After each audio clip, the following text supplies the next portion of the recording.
Seorang kaya, hartanya banyak, dia naik kereta yang besar, megah dan mewah. Dalam perjalanan dia tengok ke sebelah kanan ada tanaman padi sawah yang menghijau. Di tengah sawah, suami sudah menunggu makanan siang tiba. Apa kata orang kaya dalam kereta? Oh, bahagianya petani. Di tengah perutnya lapar, istri dan anaknya datang. Makanan tiba pada waktunya. Air minum dapat menghilang dahaga. Lapar hilang, rindu pun sirna, karena istri dan anak ada di sekitar dia. Bahagianya menjadi petani, kata orang kaya dalam kereta. Masa orang kaya berpikir bahwa dia tidak bahagia? Si petani yang bersama anak di pondok tua itu pula memandang orang kaya di atas kereta. Apa kata dia? Betapa bahagianya orang kaya naik kereta, sedangkan aku hanya duduk di pondok yang tua. Maka pada hakikatnya manusia ini dua-duanya tak bahagia. Lalu sebenarnya bahagia itu di mana? Ada seorang anak yang sedang belajar di college university. Maka dia berkata, alangkah bahagianya kalau saya dapat BA. Selepas dia dapat ijazah BA, lalu dia berkata, aku tak bahagia. Alangkah indahnya bila dapat master.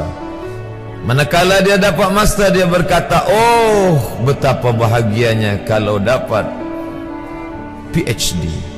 Selepas PhD dia berkata, susahnya PhD, belum juga dapat kerja. Selepas dapat kerja dia berkata, alangkah bahagianya kalau menikah.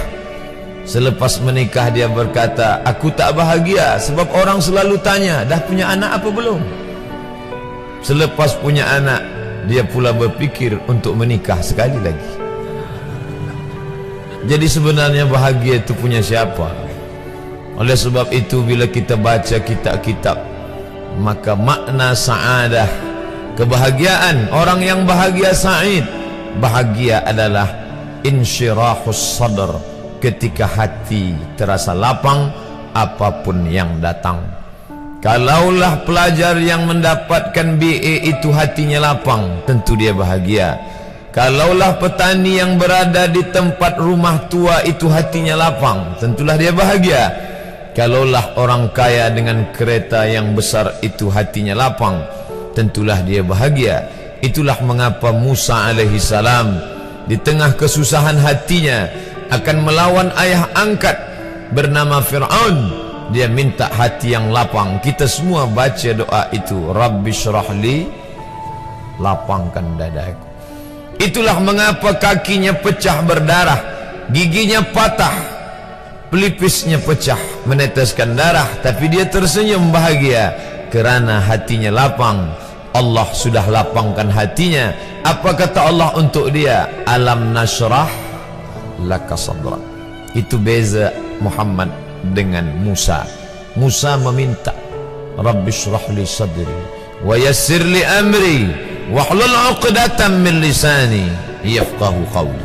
Sedang Muhammad tidak meminta, belum meminta, Allah dah bagi pada dia. Apa kata Allah? Alam nashrah laka sadrak wa wada'na anka wizrak alladhi anqadha dhahrak wa rafa'na laka dhikrak.